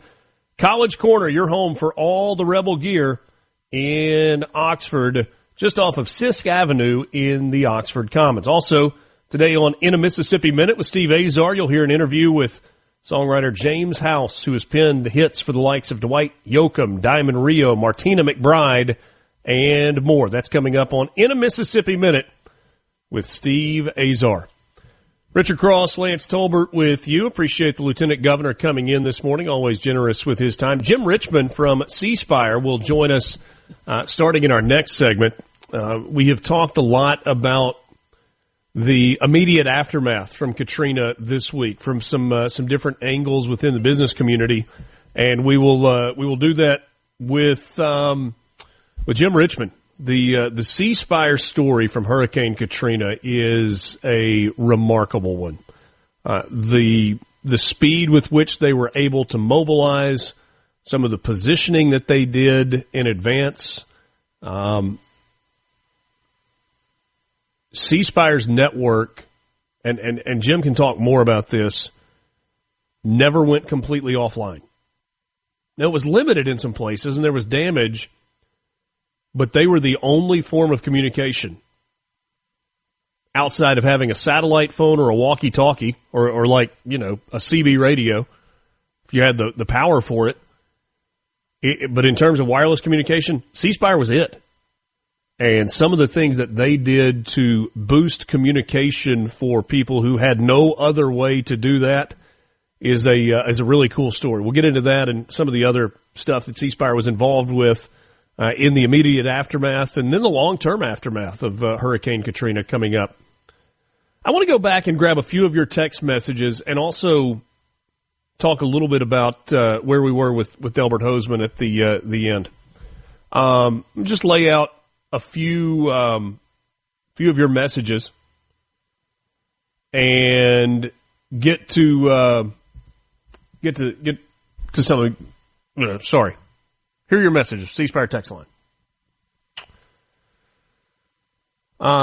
Jay says that no, that's not even related to school choice. There were a few of you that popped on mobile sports betting. We just didn't get there this morning. Bubba in Starkville says the lieutenant governor does not want to discuss universal school choice. Andy says you may be able to put universal school choice off one more year, 2 at the most, but in the end, it's going to happen. Paul and Hernando said, notice how he's skipping over the school choice question. And then there was this. It says, Delbert is talking about important things which make a difference while a small number of elected officials and lobbyists are pushing the disastrous school choice narrative. He's concerned about things that make a difference while he calls out Shad and others are worried about pandering. Delbert is our chance to elect an adult who understands what matters. So I think there are a couple of things that we can point to. That the lieutenant governor is on the record with us. Like, he has said these things in interviews on this program. In terms of portability, that's the ability to move from one district to another. Delbert Hosemann has said he is on board with that, giving students the opportunity to move from D and F districts into higher performing districts. There are challenges that are related to that. Some of them are transportation related. But I do think that is one portion of the school choice issue that both the Senate and the House agree on. But there are a lot of other parts of the choice issue where there is significant disagreement. My question would be, okay, if you're saying parents have the right to give their kids the best opportunity to succeed and can move them from a failing district or a nearly failing district into a better district, but they're going to be responsible for transportation, getting them there, and all of those things. And the money that was going to the failing district should follow the student to the better district. Do you stop there, though? Do you stop at just failing districts, or do you say we are going to allow portability within the public school system? And I think Lieutenant Governor pointed out that about 95% of the students in the state of Mississippi are in the public school system, and for that reason, you've got to make it the best that it can be. I agree on that point. Our public schools matter so very much. So if it's okay to say a parent wants to do what's best for their child in a failing district to a non-failing district, why can you not say the exact same thing? A parent believes District B is better than District A, and if they are willing to do what it takes to get that child to school in a different district, and if the school on the receiving end has the population capacity to accept the student, shouldn't we allow that also? My thought there is yes. I have a question, and again, devil's advocate. This is not I'm not taking a side here because I really don't know. I've talked to a lot of people on both sides of the argument, but let's say a DNF district has kids that are actually capable of transferring out, going to others. So you're going to leave the failing district with even worse students. And I mean, we have an obvious problem with certain districts and certain schools. So my question is, why wouldn't we try to fix what's wrong there instead of allowing likely the best talent to leave? Now, I understand choice, but what are you going to do with the rest of the folks, though? I mean, what happens to the school? And it's just a question. I'm not taking a side. What happens to the school that's DNF as all of the school kids leave? Do you just shut it down? I mean, that's a question I don't know the answer to, and I'm curious as to your opinion. And that might be the right answer. Maybe you shut it down. You know, maybe you have tried different things. You've had state-level takeovers of those schools to try and get them out of the hole. There's no easy solution to that. But my counter to your point would be, why do you hold capable students and willing parents hostage in a failing district as opposed to giving them the opportunity to be in a better place? Oh, I 100% agree with that point as well. I also want to look at the cost of unintended consequences. What happens to these buildings, these kids, these anchors of communities, even if they are failing districts? What are we going to do with them once they have less kids, less resources, and obviously you're putting them in a position where they're going to even be worse? So I don't know the answer. Well, and then the next layer to the school choice conversation is, well, what about private schools? Do you put portability in place where the money that is coming from the legislature follows a student to a private school? And there are a lot of people that say, look, it's my tax money, it's my tax dollars that are going to the state that are helping fund education. That money should be able to follow my child.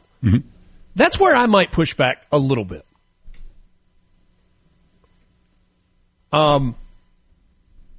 Because that becomes a really complicated issue. So if you allow a child to move from a public district into a private school setting, and let's say you let the $6,000 follow them into that private school setting, I think there are two things there to really be concerned about. Maybe more, but two that stand out to me financially. Number one, what about all the kids that are already in that private school? If you're allowing public money to go to private school because a child moves from a private school to a public school, what do you do about the other, let's just say there are 500 kids in that private school? What about the 500 that didn't move when you allowed that money to follow? Are you going to take the same amount of money for each of those 500 kids that are already there and apply that? So instead of $6,000 for one child to moving, are you going to say now, well, we got to go $6,000 times 500 students that are in this private school? The state of Mississippi cannot afford that.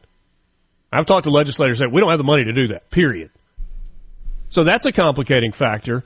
But here's another complicating factor. You know what private schools are going to do, right? Because private schools largely are private for a reason. They're going to take the amount of money, and maybe not everybody will do this, but more will than won't.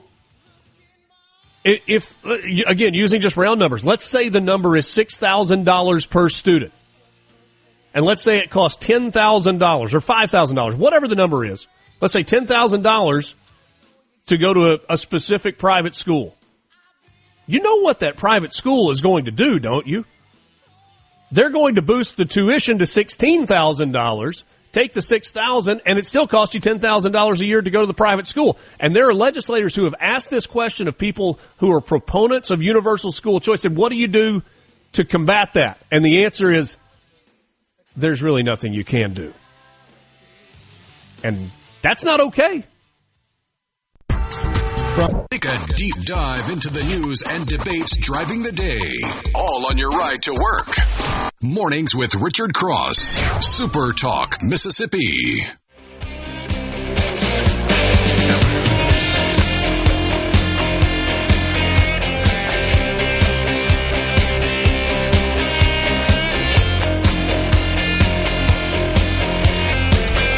Back with you on this Thursday morning, the 28th of August.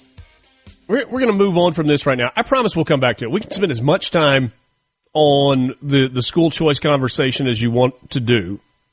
I want to push back on one message on the CSpire text line, and we're going to leave it there for now. I promise. We can pick this up next week, the week after, whenever you want to do it. But, Andy,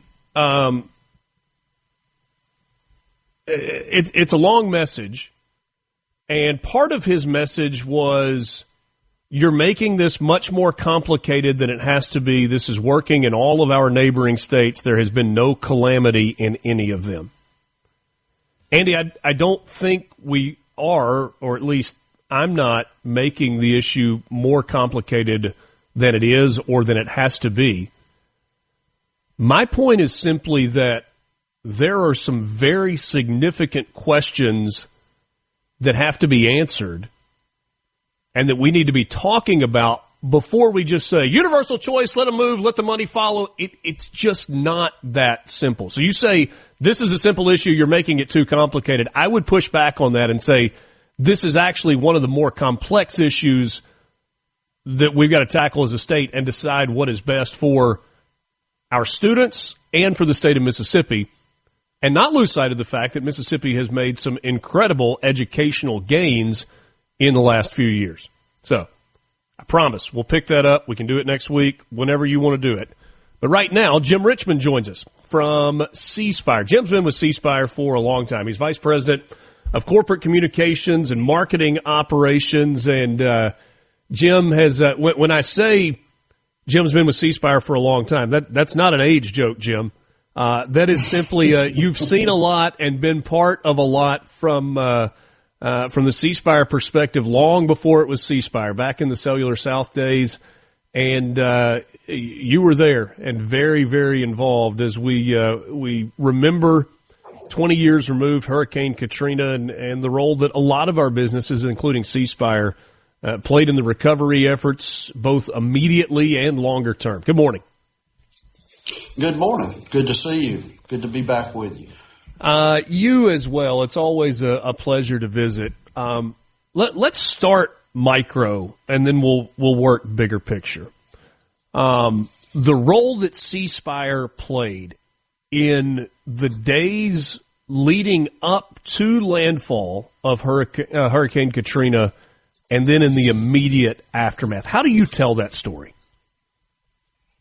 Well, if you think back to 2005, at that point we were Cellular South and really focused. The only line of business at that point, was the wireless division. And so fast forward to 2011, we changed the brand to CSpire and, of course, expanded into diversified lines of business. But in 2005, in relationship to Katrina, it was all about wireless. And we had been in business at that point, for over 10 years, actually about 12 years, I guess.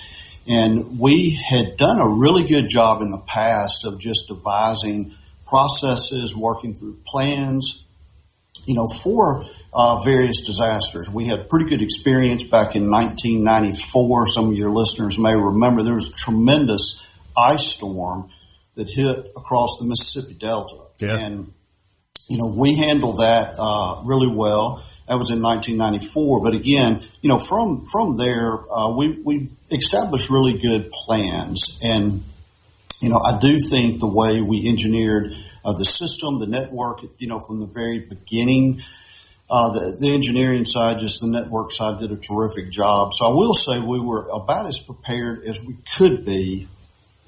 But at the same time, obviously, we, like everybody else, had no idea what Katrina was actually going to be bringing it upon us. And so, leading up, we obviously had, calls every day, meetings every day. We had about 20 response teams, like network response teams, that we placed either on the coast or right off of the coast where they could get into the affected areas extremely quick. And that was a very smart play on our side because we were just able to move extremely fast.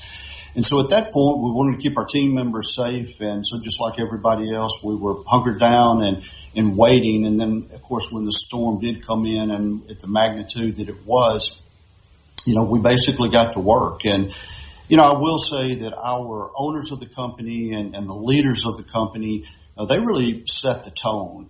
At that point, it was all about, taking care of people. It really wasn't about selling cell phones or anything. It was just focused on the people, focused on the communities, and what could we do to help them out. And so in the aftermath of the storm, we actually came out pretty good from a network standpoint, or as good as it could get down there at the point, much better than anybody else. We had roughly about 60% of our network that was still up, and in some really key areas, which was important. We were able to immediately, a lot of those network engineers or network technicians were able to get out, a lot of them taking chainsaws to cut their way out of their own driveways or on the roads leading up to the cell sites, but they were able to get to the cell sites extremely quick. First and foremost, it was getting the generators turned on, because we had generators at a lot of the cell sites down there, and that was key because a cell tower obviously has to have power. Right. They also started assessing any actual structure damage with the cell sites, and the whole time communicating back with others on that. And so, just trying to solidify the network that could work at that point, and then immediately start working to get the network back up. And we really very quickly had, within about a week to 10 days, we had the whole network back up. And, and that's a big pat on the back to our network team. In the immediate hours after Katrina made landfall, and you've got the most violent time, and I guess there are probably people that are trying to make phone calls while the storm is hitting, but the time that you have the big surge is once it clears enough that people can kind of peek their head outside and they're okay, we're all right, and they're trying to assess. That's the time when everybody wanted to try and call out and either say I'm okay or I need help or whatever. And there's a video that is on CSpire's website now. It's called CSpire Remembers, or We Remember. It's kind of looking back on the response. And one of the things that is pointed out in there, and I think you pointed it out just a second ago as well, is the network never went completely offline, which was not the case for some of your competitors, some of the other companies that maybe weren't as prepared. Is that accurate? Like, it never went completely dark?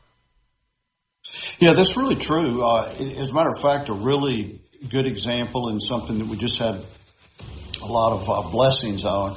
But we had a cell tower on top of at that time it was Biloxi Regional Hospital, and that cell site, because it had a generator attached, had a battery pack and then a generator, it never went down. I think it had some protection from the beau rivage from a wind standpoint, which was good. But we did have cell sites that did keep producing calls and text messages throughout.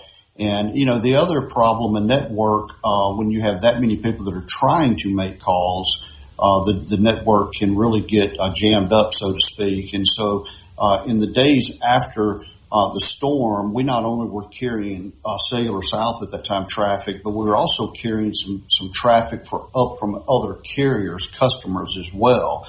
And we really at that point were recommending people to text message, because text, it's a little bit easier to get a text message out. So that was kind of a message that we were delivering and getting out. But, during that time, too, almost immediately once the network guys got out there, we pretty quick got to our retail locations, most of which were either destroyed or really heavily damaged. Right. And we were able to set up charging stations using generators, charging stations for people who didn't have electricity. They could come and charge their phones and also allow them to make calls. And, something that I always will remember, standing there 2 and 3 days after the storm and people getting to one of those locations and reaching out and making a call to let their family members know that they were okay 2 and 3 days after the storm. I mean, it was pretty amazing and pretty impactful. Well, and tears, right? You had tears from the person that was making the call because they were able to hear a loved one's voice, and you couldn't see the other end of the call, but you knew those tears were flowing on the receiving end as well. Something I want us to talk about on the other side of the break is, I know it wasn't the intent in terms of the way CSpire, Cellular South, responded to Hurricane Katrina. But I'm curious about the ripple effect of brand loyalty based on Cellular South being there in the biggest time of need and saying, we're going to take care of you, and how that affected the business side of things going forward. We'll continue the conversation with Jim Richmond, corporate communications, marketing operations, been with the company for a long time, as we continue to remember 20 years in the rearview mirror, Hurricane Katrina. We're back with you right after this. It's Mornings with Richard Cross on SuperTalk Mississippi.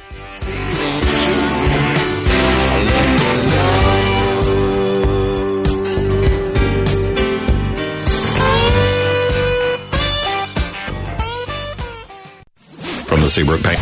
From Duck Hill to Alligator, Mississippians start their day the right way. Mornings with Richard Cross on Super Talk, Mississippi.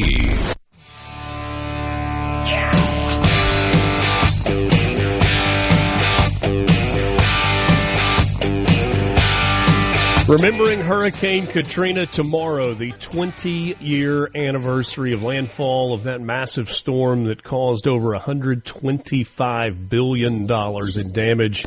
Mississippi Gulf Coast, but if you watch that video I was telling you about from CSpire, you see images from Hattiesburg, 100 miles, 75 miles inland, where they had 100-mile-an-hour winds, and it was there was damage that was widespread well inland and in parts of North Mississippi even that were affected along the way. So, Jim, I mentioned this before the break, and I know the focus, and you pointed this out a second ago, of Cellular South at the time, now CSpire, was not about profit, not about cost, not about selling phones or selling cell service. It was about helping people that were in need, and that was the priority and kind of informed all the decisions that were made.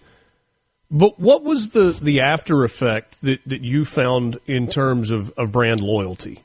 Right, we know that there's some people that wear Nike and there's some people that wear Adidas. There's some people that only swing Easton bats and there's some people that only swing Louisville Slugger. Some only drive Ford and some only drive Chevrolet for whatever reason. Did you find that people said, Cellular South is going to be my provider because when I needed them most, they were there? Yeah, we really did, Richard. That's a good point. You know, we did. We worked totally focused from the very beginning on just helping the community and giving back. And obviously, a lot of times actions are much bigger, much louder than the words you're speaking. And so we did things like, for instance, Waveland was hit probably the hardest, maybe across the coast, wiped away, really destroyed. And so we almost overnight stood up a microwave shot that brought service to an area down there so they could even start evaluating and start the recovery process. And, you know, that happened. That was a big move. We had a couple of folks, Terrell Knight, who you knew and who's retired now. You know, he spent days after the storm literally giving out over 2,000 cell phones to emergency responders, to cities who perhaps were using other services at the time, to nonprofits, really just all about trying to help that community. And, you know, when we did things like that, we weren't thinking then about that much about the brand. We weren't thinking about selling customers, obviously, but it really did have a major impact on our business. I think in the 90 days after the storm, I think our business customer base down there increased by over 30%. Which is pretty amazing. We weren't advertising during that point, so all of that was based on reputation and what was happening at the time. And that was a great reflection on, you know, who we are as a company, how we approach things.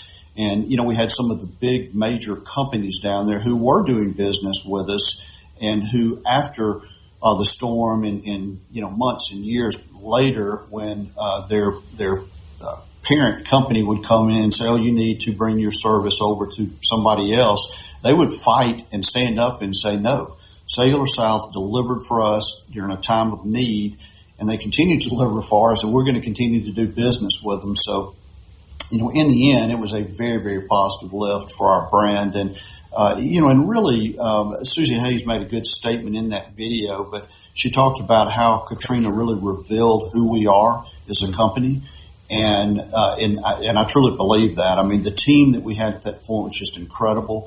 You know, we talked about a lot that what we did for the customers, but there was so much going on behind the scenes to allow us to get the network where it was. I mean, we had, I remember a senior VP from our corporate office down. He stood there literally for 3, 4, 5 days after the storm cooking at a little emergency headquarters we set up, cooking for the tech crews that were working literally around the clock. We had a terrific supply chain. I mean, back then at that point, fuel was absolutely crucial. We had to have fuel to keep those generators running. We had to have food, supplies to keep these techs working. We also had about 25 employees who literally had lost everything. And so we were trying to supply them with diapers for their children, baby food, things like that. So we had a lot going on. But again, we did a terrific job of planning. We did an even better job of executing that plan. And, it's as bad as things were and as dark as they were for the coast in Mississippi at that point, CSpire at that time, again, Sailor South, we were able to shine, and it's really had a lasting impression from a brand standpoint. We'll push out the CSpire Remembers video on our social media channels after we finish this conversation. There were 3 things in that 8-minute video that really stood out to me. You mentioned one of them a second ago. Susie Hayes, who's now president and CEO of the company, that point that she made where she said, Katrina didn't create our culture, it revealed our culture. I thought that was really significant. There was another one from Hugh Mina where he said, our team was carrying out directives before I could give them. And if you know Hugh Mina at all, that is an accomplishment in and of itself, because sometimes those directives come fast and furious, and he said there was an empowerment there from our employees that we had given them to go fix what needed to be fixed. And then the third one, and you kind of alluded to this as well about diesel for the generators. One of your operations guys was saying, it's not like we were just taking fuel and filling them up. You were rationing diesel fuel, 5 gallons here, 10 gallons here, so that this generator can run for 3 more hours, and this one can go for 6 more hours until we have to. What an incredible, you talk about juggling just to try and keep all of the balls in the air. Yeah, that was really tough. But again, they built that supply chain, and then they managed that supply chain really well. So we had diesel fuel that we had to get. We had gasoline that we were trying to get. We even supplied gas to some of our employees who were trying to get to the various call stations that we had set up outside of our retail locations. And, you couldn't just leave gas sitting around because it was a commodity at that point that people had to have. And I know we purchased an entire gas station, tanks of fuel in the aftermath. And again, in the early stages, there was a lot going on, but FEMA came in and put a lock on the gas pumps until they figured out, that's Sailor South. They're trying to take care of customers and trying to take care of us. And so, it's just a lot happening back then. But, yeah, it's really kind of interesting how the tone was set early on. And like Hugh said, he just got out of the way and let the team drive it. And the team certainly rose to the occasion. And, we talk about today that, we're customer inspired. We focused on trying to improve customers' lives through technology. And again, we've really lived that our whole career. I mean, the company now does a lot of other things outside of wireless and really focused in a lot of different ways, but it's really continues to be driven by our focus on the customer. Is there anything that happened in the aftermath of Katrina and the response by your company that still informs the way things operate today?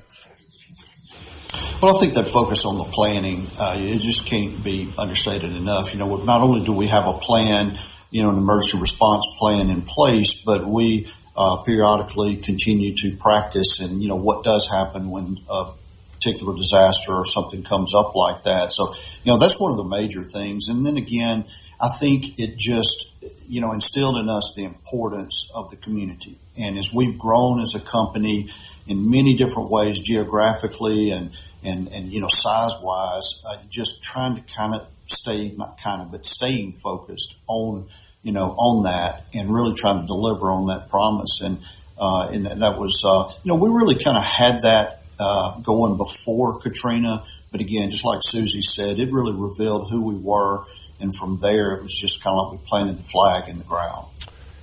It really is a remarkable story. And to me, Jim, maybe the most interesting thing about Katrina is all of the different perspectives that exist. There's so many people that remember it vividly. There's an entire generation that has no recollection of Katrina. And so, based on where you live and how you experience it, your perspective is different. And those are stories that are still so incredibly vivid, even 2 decades later. Yeah, one of the things we're doing right now in our retail locations in those areas is we have a remembrance board where customers can actually go in and write, their thoughts about Katrina and post it on the board. We've done that internally, even here at the corporate office, and just seeing and again remembering those stories. I mean, it's it'll hit you. I mean, it's pretty tough because it was obviously a big issue for us, big issue for so many people, and affected people in so many different ways. But that's something else that we're doing that's really good. But yeah, I would encourage your listeners to go out and watch a video. You can find, like you said, you'll post it, but we've got it on our website. We've got it. Probably the easiest way is go to YouTube and just search CSpire Katrina, and you'll find it. All of our social channels have it posted, but it does a really good job of, I think, telling the story. So it certainly doesn't, we didn't want to come away, too proud and really beating our chest and all of that, but it does a good job of telling the story of how we reacted, and more importantly is, how we reacted to the community and helped the community or the communities that were affected. So, Jim Richmond, Corporate Communications, Marketing Operations, and all-around good guy. Thanks so much for your time. Always enjoy the visits. Well, thank you, Richard. Appreciate it. We'll talk to you soon. Jim Richmond from CSpire joining us this morning, remembering 20 years later some of what that particular company did, like so many others did, in one of Mississippi's greatest times of need. We're back with you to wrap it up, coming up next. From Morning, Mississippi. You're starting your day off right. Welcome to Mornings with Richard Cross here on SuperTalk, Mississippi. Now in the street there is violence, and not a lot of work to be done. No place to hang out or washing, and I can't blame all on the sun. Oh no, we're gonna rock down to Electric Avenue, and then we'll take it higher. Appreciate Jim Richmond stopping by to talk some about what CSpire was up to. If you have not seen that video and you want to check it out, you can check out the Mornings Cross X feed. The CSpire Remembers video is there. It's 8 minutes long, and I think it's worth your time. Laid in bed and watched it last night. I was like, man, this is really cool. Good to be with you. Before you skate out and do football. Yeah, man, I'm going to be looking forward to your broadcast. Thank you. I have a 5:27 a.m. flight tomorrow morning. Yeah, you have to get up just a little earlier, right? I was going to say, nothing like on your off day you get up earlier than you did on the working day. That's kind of like you on vacation last week. Monday, yeah, I got up here at 4 a.m. and I was like, I'm going to get this all done before anybody gets here. Man, I got out of here before the lights even came on. Yeah.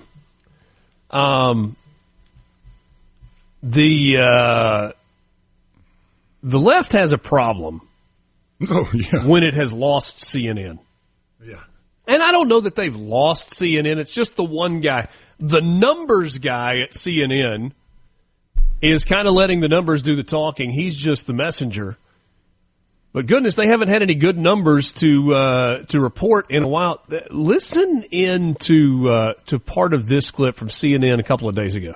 Democratic brand right now has about the appeal with the American voter as the Cracker Barrel rebrand has with the American consumers. Bad, bad, bad. What are you doing? Oh, my goodness gracious. What are we talking about here in terms of big party registration changes in the key swing states? Let's look at the key 4 swing states that, in fact, do keep track of registration by party. Look, the Republican Party is in their best position at this point in the cycle since at least 2005, in all 4 of these key battleground states. We go out to the Southwest, Arizona. How about Nevada? Republicans haven't done this well since 2005. Oh, my goodness gracious, at this point in the cycle. North Carolina, I couldn't find a point at which Republicans were doing better at this point in the cycle. It's at least this century. It probably goes way back in the last century. And Pennsylvania, very similar. Republicans doing better at this point than at any point.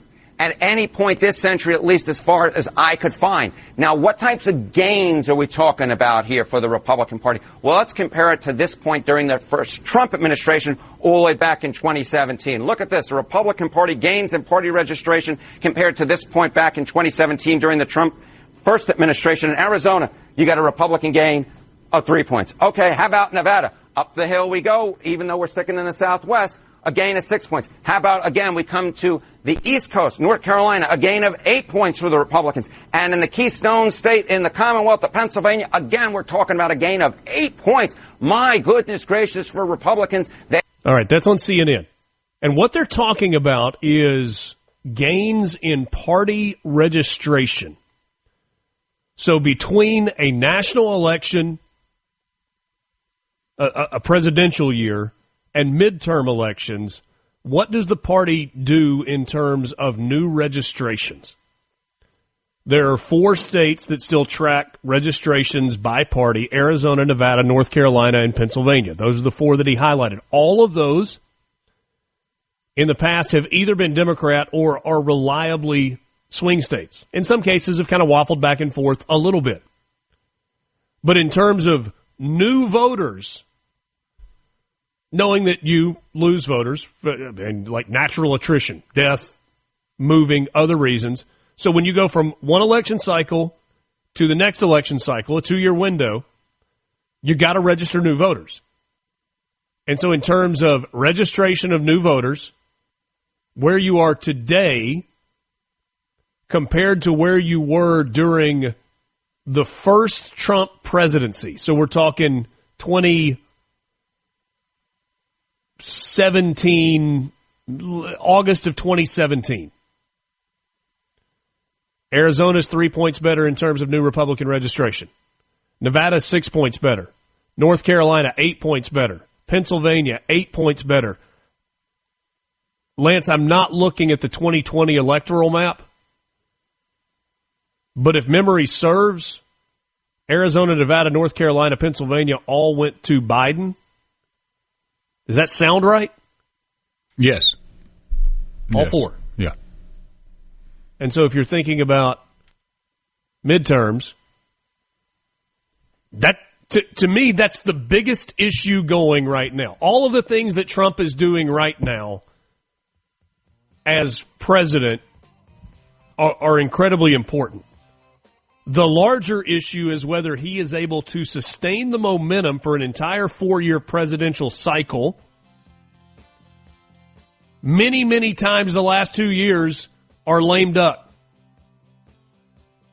If Republicans hold the House and the Senate, the last 2 years of this Trump presidency will be anything but lame duck. And here's the problem. If Democrats retake the House in the midterms, the impeachment stuff is coming back, and it's going to be virtually impossible to get anything done. But as we sit here 9 months into a new term, 8 months into a new term, Donald Trump got to feel pretty darn good. For Lance and all of our guests, I'm Richard. Thanks for being with us. Mornings with Richard Cross, SuperTalk Mississippi. A SuperTalk Mississippi media production.